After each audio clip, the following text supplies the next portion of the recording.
कावळा हा एकमेव असा पक्षी आहे जो गरुडाच्या पाठीवर बसून त्याचा चावा घेण्याचे धाडस करतो.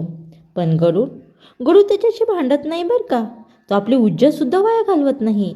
तो फक्त काय करतो, पंख पसरतो आणि आकाशात उंच झेप घेतो. खूप उंचावर जातो तो बरं का, खूप उंचावर जातो. उंच गेल्यावर कावळ्याला श्वास घेणं कठीण होतं आणि तो खाली कोसळतो आणि पडतो.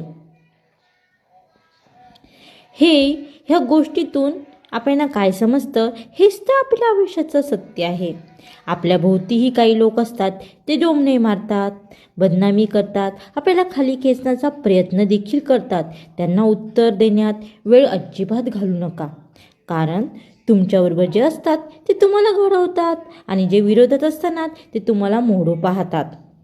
म्हणून शब्दांनी नाही, वादाने नाही, तर आपल्या कामातून, कर्तृत्वातून आणि यशातून अशा लोकांना उत्तर दिले पाहिजे.